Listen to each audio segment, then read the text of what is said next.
Hey everybody, Matt, IronTrap Garage, and Mike behind the camera.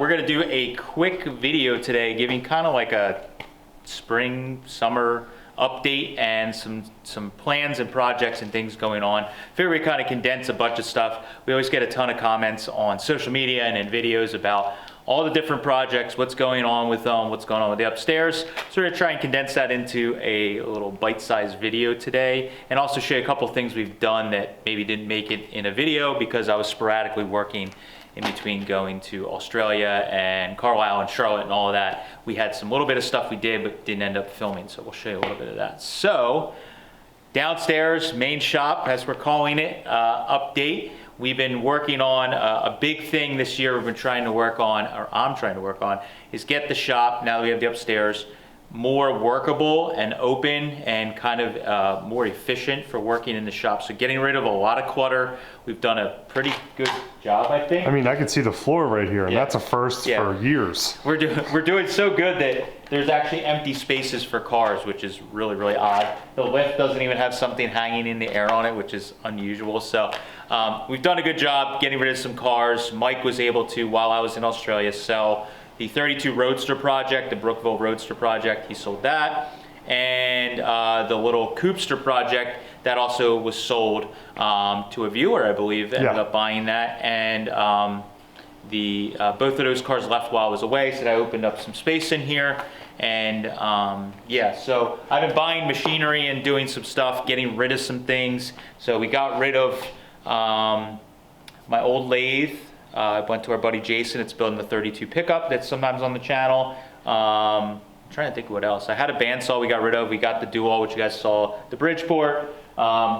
Video just came out recently on the new lathe that I got. I've been wanting a lathe that was big enough that I could do some larger stuff on it. Sometimes when I was doing like the drive shafts and torque tube stuff for the for these cars on my old lathe, it was like totally at the max capacity. It was kind of a pain in the butt.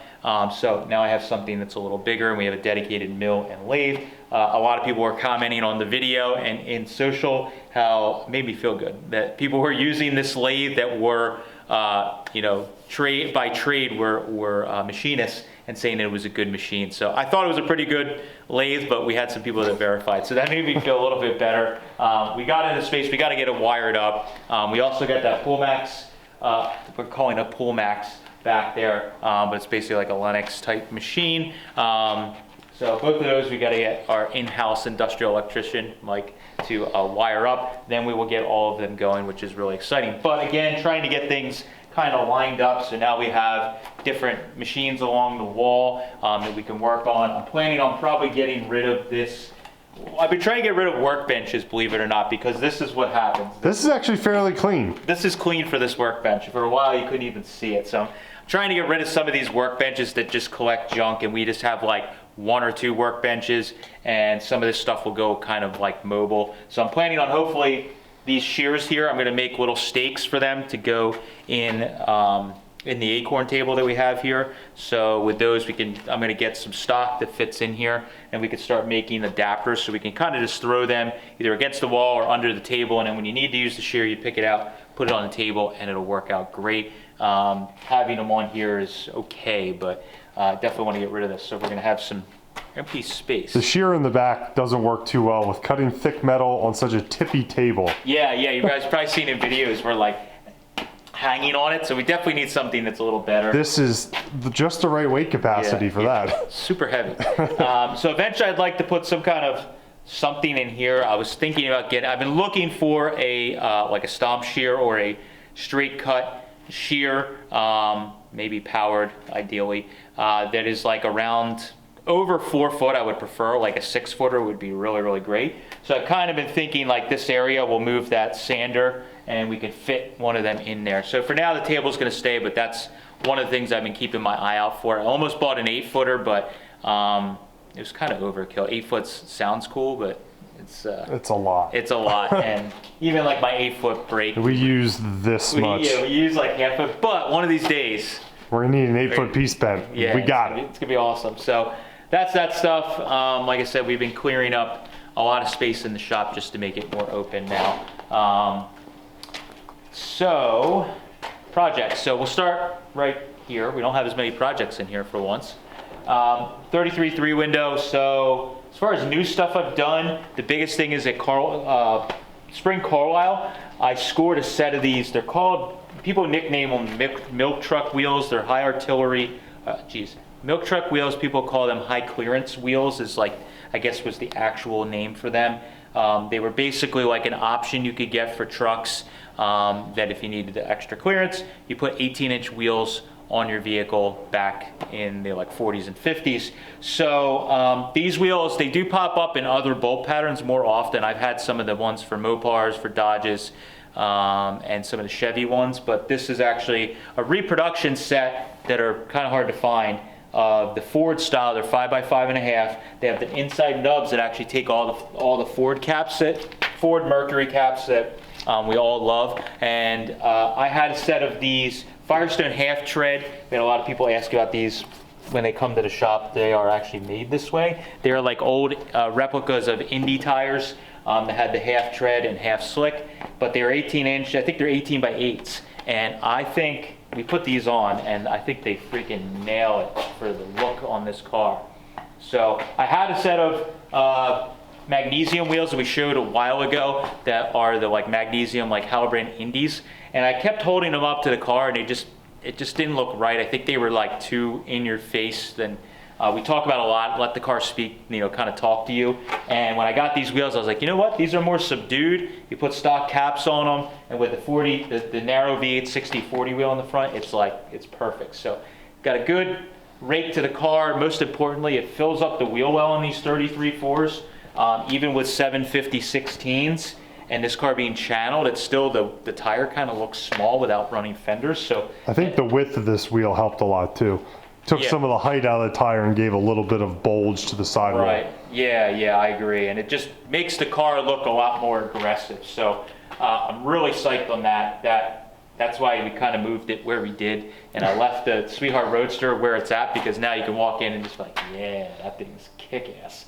So I have some extra parts to change, like the front axle, the wishbone, or the front wishbones, and some stuff like that I have better ones, so I'm going to be changing some of that. We were digging around cleaning up, and Steve found this windshield frame I had squirreled away on the pallet racking, and I like, well, it looks chopped, let's put it on. I didn't even cut it. It's like, it's literally probably the correct windshield for this. Yeah, so it's hitting the dash here because it's got a 40 dash. They have the edge rolled over there, so it's hitting, not allowing it to sit. But you can see on that side, it's pretty darn close. When you put that piece of trim in there, it's probably perfect, which is kind of crazy. So this might be the one I use. The chrome's actually pretty decent on it with some steel wool. I think it'll come up quite nicely. So we had a lot of questions, obviously, about the engine. That was one thing that we were kind of wanted to definitely touch on. The engine has been worked on. Ron that's doing the engine, I've mentioned a million times.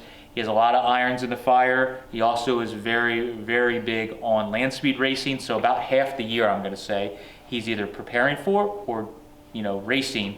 So being retired, this is kind of like a side thing. So he has worked on, I do know that the block is back. The rotating assembly has been balanced. I sent him some clutch stuff, which I also believe is balanced.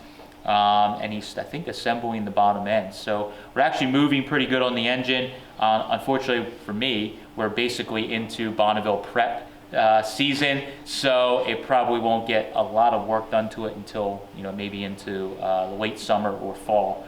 But stuff is being done. It kind of works out because I have a crap ton of projects. I got some measurements from Ron off of his Roadster, and some pictures so I could see what to do with the firewall. I just torched out the original, well, it's not even original, it's the firewall that they made out of plate steel. And now I know how far back the vertical section I could go now that I have some photos.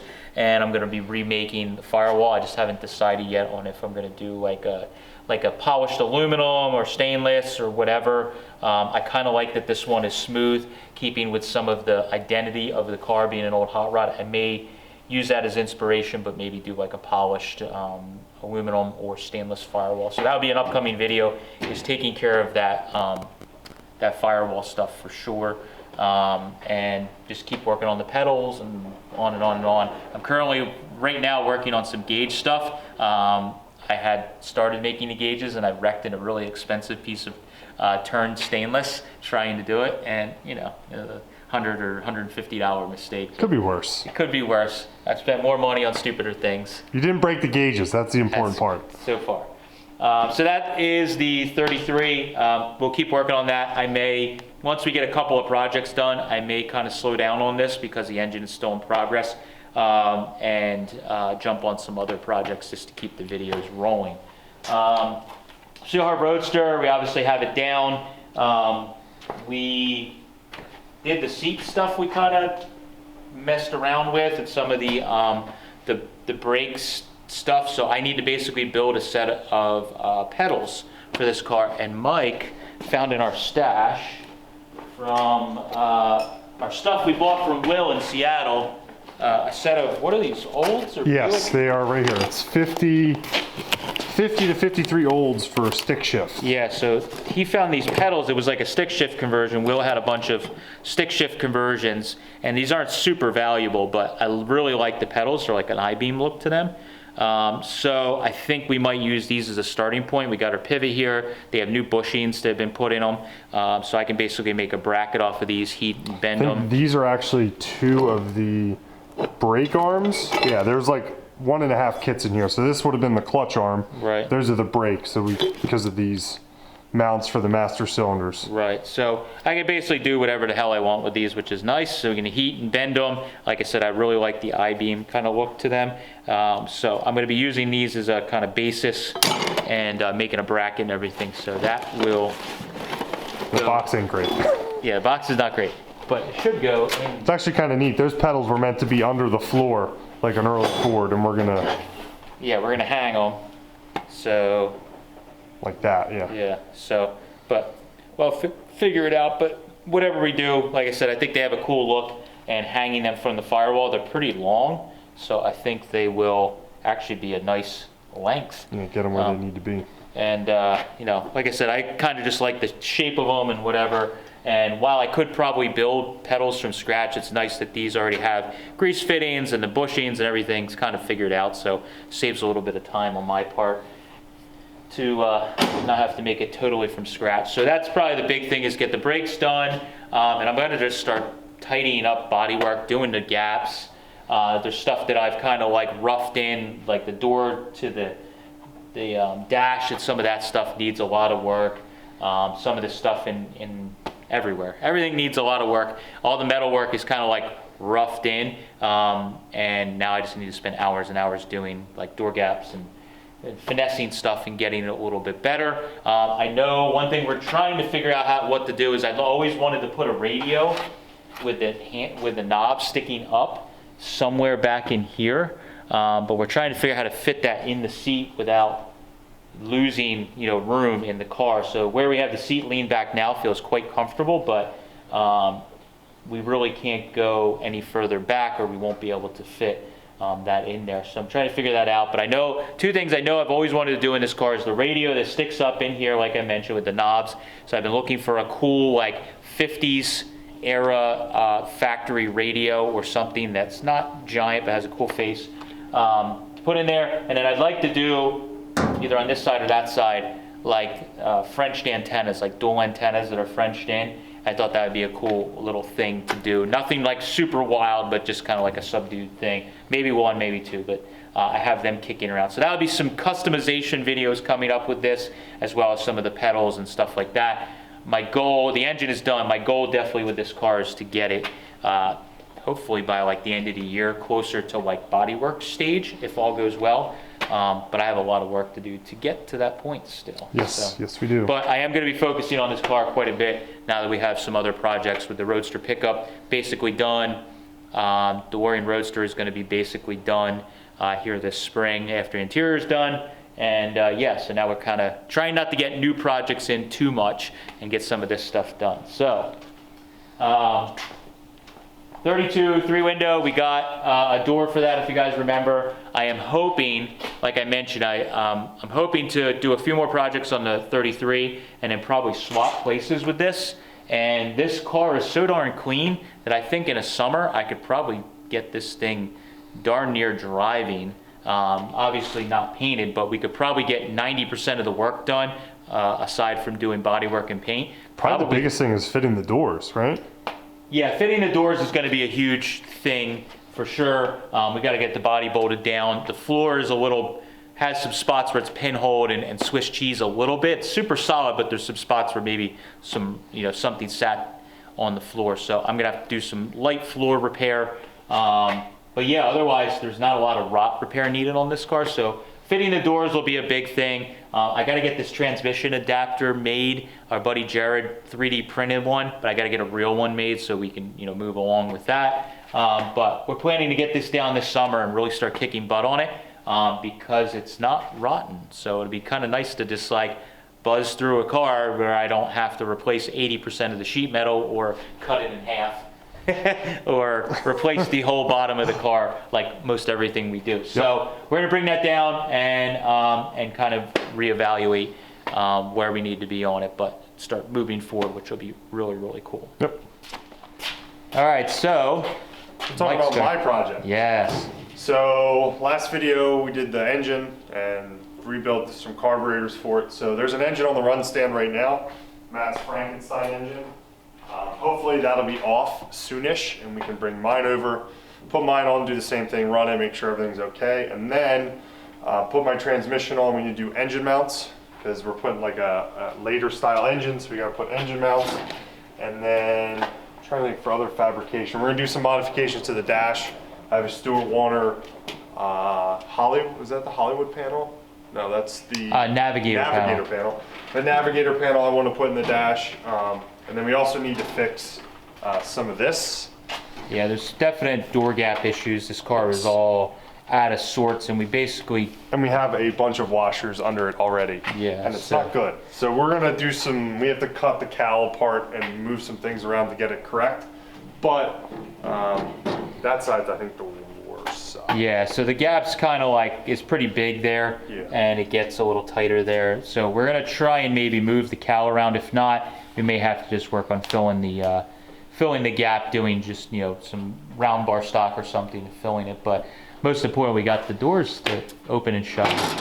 So that's so we got a few things coming on this. We're pretty busy right now, especially with Carlisle and Charlotte over. Hopefully we have some time. We can devote to this once or twice a week to start knocking out some projects, because then it has to come apart, blasted, then we can start the final assembly. So there should be some updates coming on this soon. I'm excited to get going on it. Once we get the engine going, that's a big thing. It'll be super cool because we can get the engine mounts, and then everything else is fairly straightforward for the drivetrain, other than possibly making a drive shaft. I'm probably gonna have to make one, and but then the thing can get all bolted together, and we could probably make it like drivable, even like lot drivable, pretty easily. So I'm thinking there's going to be a video with a nurse tank and a bucket. Well, I have a seat. I just need some foam. Yeah, some foam. We can drive it around. Some foam. So. I have my steering boxes in a million pieces. It's currently at the warehouse soaking because it was under the ocean. Wouldn't turn it all. So there'll be a video of me rebuilding that. Or stealing one that we got recently at swap meet, and you can bolt it right in. I already bought all the parts to rebuild it, so I might as well rebuild it. So should be some good updates on this. Hopefully have it out by end of summer, fall, maybe. We'll see. I like that idea. How much work we get done on it. But, oh yeah, and you got a set of these. Oh yeah, the only thing I bought at Charlotte this year was 40 trim rings. So my plan is to run these. These are the ones that go on the inside of the wheel. And then just run a set of baby moon caps for hubcaps, which I need to find. I have not been able to find a set. So if you have a set of baby moons that fit 40 Ford wheels, let me know. I need a set of 4. So let's head upstairs and talk about some of the other projects. Yes. All right, so we're gonna give you a second half of this video as a quick little shop update.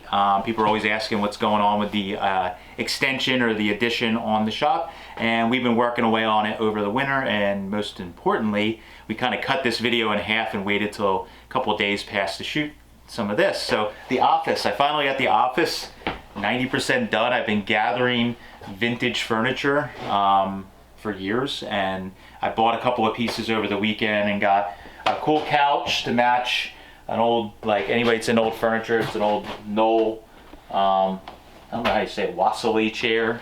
Maybe that's how you say it. Someone will correct us. Yeah, sure. And then I have another Knoll chair that I've had for years. I bought this desk and stuff to match. So like everything, I make everything difficult. I can't just go to IKEA and buy like brand new cheap furniture. I gotta like find cool old stuff. So we got pretty much everything set up. The whole idea is to get my crap out of the house. So my office in the house was like literally like waist deep with neat old stuff. So I've been setting all kinds of crap up in here that we had laying around. Like we have an original pinup calendar from the 40s that I have, and one of our Carlisle finds we put up here.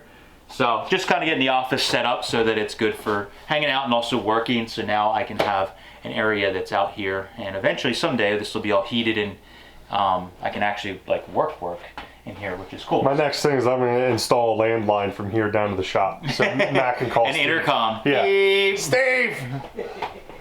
And we need a coffee machine. Oh, well, that's on you. There's already electric out there. So as far as the cars go, we're taking the 32 DeLorean car actually this week to our buddy Jim to get the upholstery and the top done.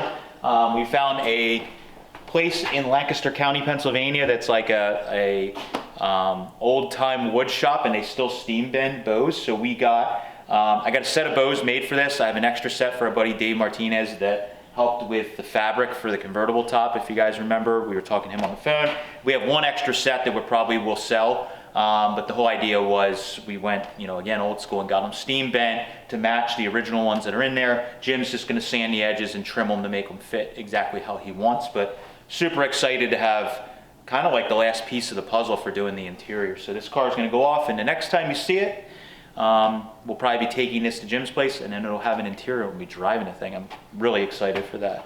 Mercury, we've been working on just doing the last couple things. I'm just going to drive this thing this summer. I've been threatening to chop it for a while, but now that it's gotten warm, I'm going to just want to drive the car. So Steve's been working on getting turn signals in it. This car never had turn signals and has like a weird shaped steering column tube. So we found a neat little Hudson chrome turn signal stalk that is small. It can kind of fit behind that on the steering column, so it should work out well. And we'll have the headlights working on this, or I mean the turn signals working, which will be the kind of last thing mechanically and driving wise that this car needed, was get some turn signals, because this doesn't work as well as a Roadster trying to stick your hand out. Yeah, they can't see you from the other side of the car. Exactly. The stroll car is nothing really other than the interior, which you guys already saw. So I'm just driving and enjoying this car, and that's pretty much it. Someday we may do some hop-up stuff in the engine, but for now it runs and drives too nice to mess with it, so we'll leave it alone. But go to City Coupe, just old faithful, it just kind of drive it occasionally. I really need to get this thing, do a couple of upgrades and on this car to fix some things to make it ride better. We've mentioned in some videos, and it's actually showing some age on the body from just driving it, where the wood and brackets are starting to come loose in the nails. So we need to go back through and just take care of some of that. But again, now we're into warm months. I really don't want to like tear this car apart. So probably I'll just drive it around a little bit as is for the rest of the summer. Free T is, let me get the key. It's doing pretty good. And we've been working on doing a bunch of stuff. We mentioned in other videos, getting it running. We have this thing sorted out fairly good now. We added an electric fuel pump to help prime the fuel system, which is kind of nice. So I got a electric fuel pump, so it helps fill. You see a little bit of junk floating around in there. We gotta sort out. So let's see. True cold start.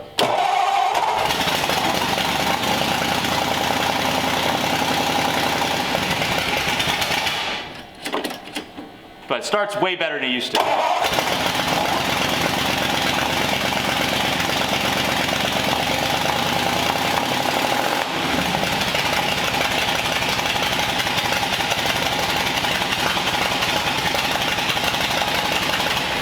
Anyways, that's like a giant improvement, because the car used to take like 10 minutes when it was like hadn't been running a while to get it to start. So Steve's been kicking ass on doing carburetor stuff. He is now, we're gonna call an official Stromberg master.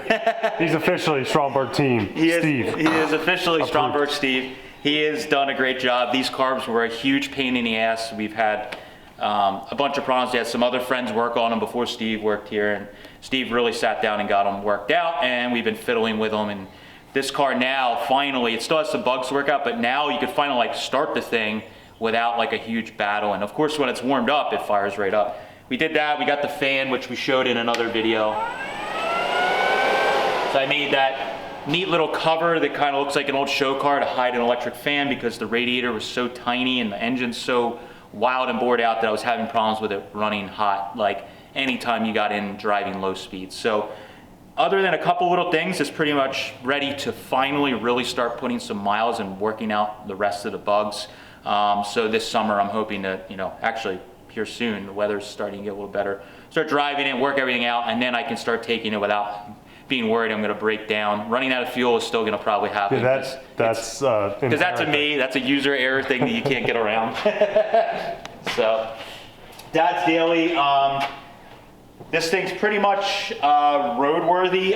Steve and I did a bunch of work to it this winter and got a lot of stuff worked out. We kind of got this thing running and driving, and we were taking it out and finally started getting it over like around town speeds, getting it to 45, 50 miles an hour. And we were noticing there was a vibration or knocking going on, and it sounded like in the driveline. And then it dawned on me that we never checked the pinion angle. This car, as a reminder, was built probably in like the 70s, in the latest iteration of it. And we laid underneath and saw that the pinion angle was pointed like this. And I'm like, well, that would probably cause our angle, our vibration issue. And really, we just never looked at it. I mean, you just assumed that somebody would have at least like kind of looked at it and eyeballed it. I mean, I get it, in the 60s and 70s, maybe you didn't have lasers and angle finders and all that stuff, but somebody would have at least glanced at it. So we made up some wedges to basically put in the leaf springs, because this has, it has the leaf spring in the back that has the trailing arms, so we put them on the trailing arms to just kick it, because it's like truck style trailing arms on it. And that got the pinion angle at least back in the ballpark where it isn't vibrating and being, crazy. And now you can take it and it doesn't make noise or vibrate. It drives quite nice. The only thing that we're running into is we still have to figure out, it has what, a C4 in it, I think it is. We're having problems getting it shifting in the third. It's just not going in the third gear. We messed with it a little bit, but then I had to go away to Australia and we, other things going on. So that's like the last thing we have to tackle. I know there's some adjustments on this. We're gonna have to probably ask for some help because it's beyond any of our knowledge base. So I may see if I can get a buddy in that knows these automatic transmissions, or even my brother's pretty good with them, and see if somebody can look at it and hopefully get this thing shifting correctly. And then Dad could take it out. We can just put one coat of paint on it so it's one color. That's like the only thing my pop's been asking for, is make it one color. I'm like, okay. And not this color. He hates it. Which we're gonna make it all that color. I like this color actually, but my dad hates it. So we're gonna probably just put in like red oxide primer or something, and then put the trim back on it, and then literally he can just start driving. The car runs and drives actually quite nice. Even in second gear, you can get up to 50, 55 miles an hour, and it drives pretty good. So I think it's nearly quote unquote done for what my dad needs, is just a beater to rip around, drive around in and stuff. So that should be good. So this thing should be out of our hair. Oh, the other thing we have to do is we put this louvered hood on that I found at Hershey. Over this winter, we kind of forgot that we put the louvered hood on, and we got some really bad rain, and yeah, we kind of like hydrolocked the engine. I thought we weren't going to tell anybody. I don't know if my dad even knows. He doesn't know. He doesn't know. So yeah, so we got everything cleared out. The engine's fine. Luckily nothing got broken. We just had to change the oil like 5 times. And but anyways, the moral of the story is I need to make some kind of like trough tray to catch the water and run it to the back there, so that it's not filling up the air filter with water. So that, if my dad's gonna have it, it's probably gonna be sitting outside, wherever he lives, wherever he's staying at. So I will need to do that, and it'll be nice to get it out of the garage, because it's taking up a big space here. It's a big car. Yeah, it is. Let's see. Other cars, we have Roadster pickup. You guys saw a couple videos on this. The Roadster pickup is basically quote unquote done. I had a little charging issue on this the other day that I sorted out, and now the thing is pretty much all good, and most of the gauges are working, the old Auburn gauges, which is pretty cool. Steve and I worked on some steering stuff that was interfering a little bit. We had to heat and bend the spindles a little bit and some odds and ends, but otherwise this thing actually drives pretty darn good. It runs really well, and I'm excited just to use it for a truck and, you know, kind of like our community shop truck, and take it around to get parts, which is really cool. So this thing's kind of done, which is weird to say. I don't want to say it too loudly. Oh yeah, the 3-window mess. You guys may remember the 32 Roadster, Brookville Roadster Estate, we're going to call it that. We went in South Carolina and bought. This was the bounty that I really wanted out of it, was the original 32 3-window stuff. So that is pretty much everything you see in this corner of sheet metal. There's a 32 3-window in this mess. In pieces. Pretty much almost everything to make a complete body. So we're going to be probably later in this. My goal is hopefully later this summer to get the chassis table back in and get this body on a frame and make it a body at least, so that the doors open and shut, and kind of like we did with Mike's car, work on getting it solid and as a body and on a frame. I think I have enough odds and ends laying around. I'm just trying to decide what drivetrain and stuff to run in it. I'm kind of thinking about running that caddy flathead in it. That might be kind of badass. But we also have an extra caddy in it, caddy overhead valve, Olds engine, early small block, like a 283 small block Chevy. So if you guys have input, let us know, or a normal flat. What's the nickname of this? Oh, the free window. So shout out to Matt, the Seattle Speed Shop. If you guys are following him on YouTube, go check him out. Matt's a buddy of ours.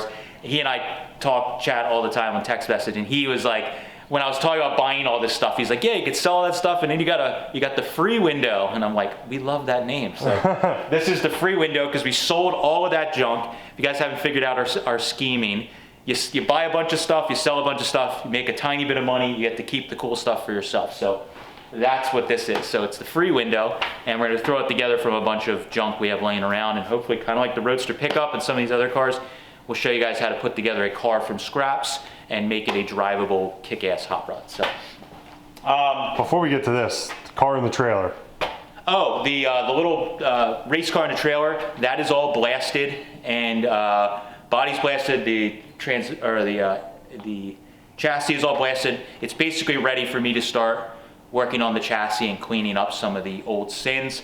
We were waiting to get like the Roadster pickup and the DeLorean Roadster like done, so they could come up here upstairs and free up some room. So basically, I'm gonna be starting on that this spring. I thought we had an engine builder lined up for it. They wanted to work with us, but they're not returning phone calls, so I guess they don't want the work. So I'm gonna have to we're either gonna have to work on reassembling the engine ourselves as is, we have to inspect it, or find another shop that wants to go through the engine and totally redo it. But either way, we're gonna continue working on that. And I just gotta bring that chassis in, get it on the table, and start fixing all the old damage on it. But we are definitely getting back on that car this spring. That'll be a fun one to get together, and hopefully maybe next year be running that thing around at some of these little nostalgia race days, which will be really cool. Red 34, basically we did a couple things. We fixed the one window that's been cracked since literally the day I got the car, and just went over some stuff. I've just been driving the crap out of it over the past, 3 years, essentially, 2 years? 2.5, yeah. Yeah, and I think I'm ready to finally let this car go, as I call breaking up with it. I love the car, but I have a bunch of stuff, and we have cars coming on the road, so it's getting driven less and less and less.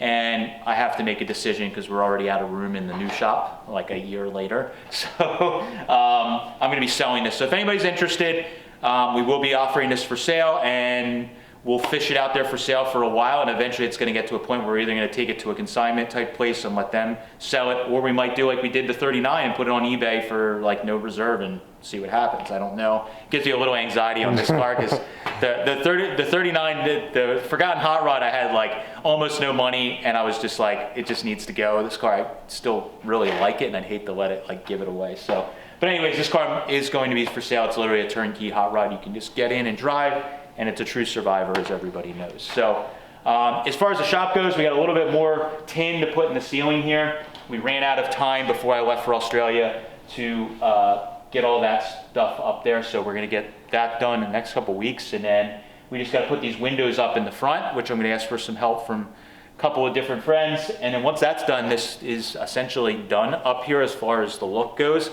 And yeah, it's almost just a little over a year to when this building was literally done. I think right around now is when we started on the floor. April or May. Yeah, I think so.